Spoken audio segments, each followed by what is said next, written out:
संविधान दिवस पर पीछे संविधान का प्रेम्बल आपको दिख रहा है। कुछ लड़कियां हैं जो सेल्फी खिंचा रही थी, उनसे जानेंगे ये जो प्रेम्बल है क्या कहता है। कुछ बताइए प्रेम्बल के बारे में, क्या है ये जो आपने अभी सेल्फी खिंचाई है। संविधान का स्तूप है। नहीं, ये क्या है फोटो जो है, किस चीज की फोटो है। ये संविधान की किताब है। पहला पेज है। हाँ, क्या लिखा है इसके ऊपर। भारताचे संविधान। हम भारत के लोग with the people of India. Thank you. ये नागपुर का संविधान चौक है।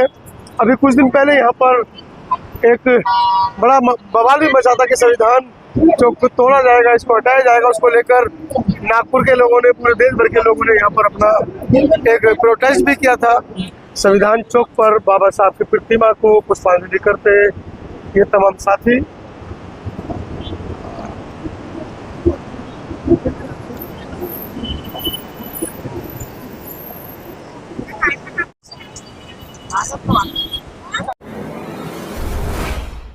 संविधान दिवस है आज और मेरी मौजूदगी इस समय नागपुर में है। नागपुर के बारे में डॉक्टर अम्बेडकर ये कहा करते थे कि नागों की भूमि थी। नागों का मतलब सांप नहीं है। नाग एक जनजाति हुआ करती थी, एक आदिवासी समुदाय था जो तथागत बुद्ध की रक्षा के हेतु तथागत बुद्ध के साथ साथ वो चलता था, ऐसा बाबा साहब कहते हैं। और बाबा साहब ने जो लिखा है वो अपने आप में पत्थर की लकीरें मिट नहीं सकती है।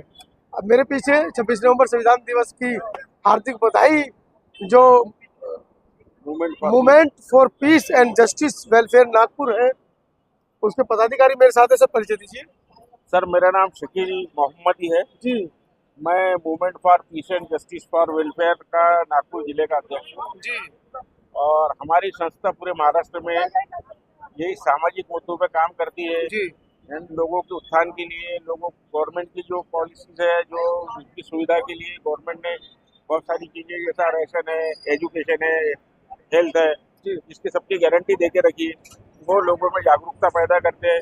और संविधान की जो अहमियत है उसको बताने के लिए संविधान दिवस से लेकर 26 जनवरी तक हम पूरा 2 महीने का संविधान के ऊपर में प्रोग्राम चलाते हैं। जी अब इसमें हमारी एक रैली भी आने वाली है पूरे महाराष्ट्र में, बॉम्बे से निकल के, और ये सब नागपुर में उसका समापन होगा।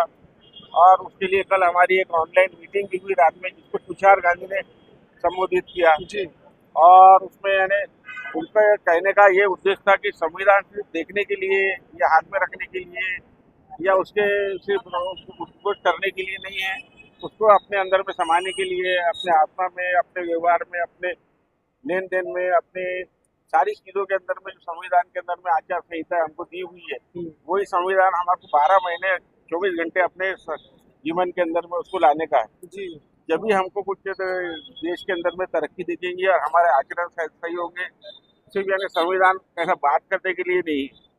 तो बस यही कुछ बातें संविधान के ताल्लुक से थी जो मैं बोलने के लिए आप लोगों के समक्ष आया हूँ। और आपको कुछ पूछना चाहिए तो पूछना चाहते तो पूछिए। सबसे पहले तो मैं शकील भाई का धन्यवाद अदा करूंगा, क्योंकि मैंने पूरे देश के अंदर संविधान के ऊपर बहुत सारे साक्षात्कार लिए हैं, लेकिन मुझे बहुत कम, जिस वर्ग से शकील भाई आते हैं, मुस्लिम समुदाय से, उस समुदाय के अंदर मैंने बहुत कम लोग ऐसे देखे हैं जो संविधान को लेकर चल रहे हैं या संविधान के ऊपर चर्चा कर रहे हैं। एक बार चाहे तो आप लोग शकील भाई के लिए ताली बजा सकते हैं। पिछले साल जब शाहीन बाग का आंदोलन शुरू हुआ था, तब जो मुस्लिम समुदाय के लोग कहते थे कि कुरान के अलावा हमारा कोई दूसरा मतलब कोई दूसरी किताब है ही नहीं, कुरान को सर्वोपरि मानते थे।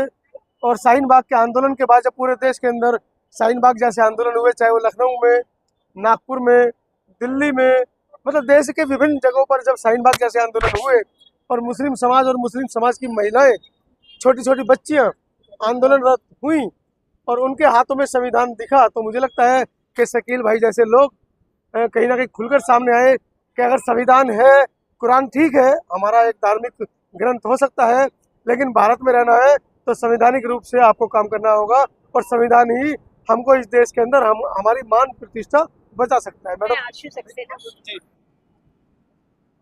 जी। अंधश्रद्धा निर्मूलन समिति की दक्षिण की और कार्याध्यक्ष हूँ। आप तो मतलब आप लोगों ने तो इतना बड़ा काम किया कि बागेश्वर धाम को नागपुर छोड़ के भागना पड़ा है? बागेश्वर धाम को आप जी को नागपुर छोड़ के जाना पड़ा। जी। अभी क्या, जैसे कि आपकी समिति अंधश्रद्धा को लेकर काम कर रही है, उसके अंदर बड़े बड़े अधिकारी पदाधिकारी हैं, वो सब लोग इसका काम कर रहे हैं, तो क्या मतलब करना क्या चाहते हैं? देश की सरकार है, देश को हिंदू राष्ट्र बनाने पर तुली है, आप उनका सपना पूरा नहीं होने देंगे? नहीं है, अंधश्रद्धा और हिंदू राष्ट्र ये दोनों अलग चीजें। अलग चीज कैसे बताइए? हिंदू राष्ट्र है, खंड है। नहीं, दो चीजें हैं उसमें भी, क्योंकि हिंदू राष्ट्र एक धार्मिक जो है कि आप जिस धर्म को मानते हो तो वो धर्म को आप अपने इसमें मनाइएगा, घर में नहीं तो रखिएगा। पाखंड और अंधविश्वास भी तो नहीं, धर्म का ही हिस्सा है। पाखंड ये कुछ पंडितों का कुछ जो धार्मिक ये है जिसमें सभी लोग आ सकते हैं। पंडित आ सकते हैं, पंडित मौलवी आ हाँ, सकते हैं, समझिए, पादरी आ सकते हैं, हम हमारे बनते भी आ सकते हैं। जितने धार्मिक ये जो है जैसे मौला मौलवी पादरी पंडित और ये सब भी उसमें कि जिनको अपनी रोजी रोटी के लिए धर्म का उपयोग करते हुए सामान्य जनता में पाखंड फैलाना है, भय का वातावरण निर्माण करना है, कोई एक ऐसी शक्ति है ये बताना है जिसके माध्यम से वो अंधश्रद्धा फैलाते हैं और खुद की कमाई करते हैं और लोगों को भय और डर दिखाते हैं, जिसमें बहुत सारी चीजें हैं।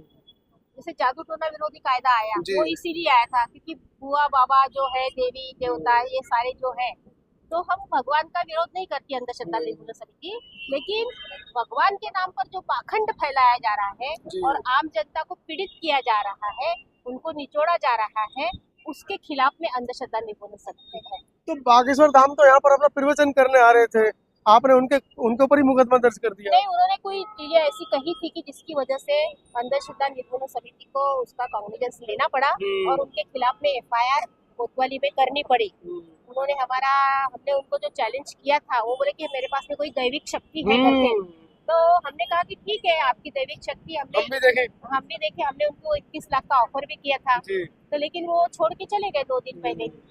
तो लेकिन आज संविधान दिवस है और संविधान दिवस के तहत में ही हम अंधश्रद्धा निर्मूलन समिति का भी आज कार्यक्रम है और उस अंधश्रद्धा निर्मूलन समिति भी संविधान दिवस को आज से लेके तो पूरा 26 जनवरी तक के अलग अलग जगह कार्यक्रम कर रही है और कार्यक्रम मनाया जा रहा है।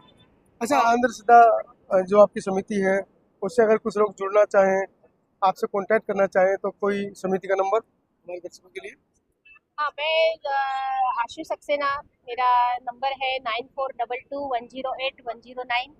आप सभी समाज के लोगों का, चाहे स्त्री हो पुरुष हो स्टूडेंट हो कोई भी हो, वो हमारे अंधश्रद्धा निर्मूलन समिति से जुड़ सकते हैं और समाज में जो विकृति फैलाई गई है अंधश्रद्धा के नाम पर, जैसे अभी एक बहुत बड़ा वाकया हो गया कि दुर्ग में भी हुआ है, नागपुर में भी सुभाष नगर में 1-2 साल पहले वाकया हुआ था कि उन्होंने अपनी लड़की की बलि दे दी थी। तो ये जो चीजें हैं, किसी के इस पर बलि दे देना, मान लो कि पीलिया अगर हो गया है तो आप डॉक्टर के पास नहीं जाते हैं और बोलते कि कुछ बाहर का कोई चीज हो गया, झाड़ फूक होती है। तो इसका हम चाहते कि आप विज्ञानवादी दृष्टिकोण रखिए और इस तरह की अंधश्रद्धा में ना फंसे और अपनी जान ना गवाएं।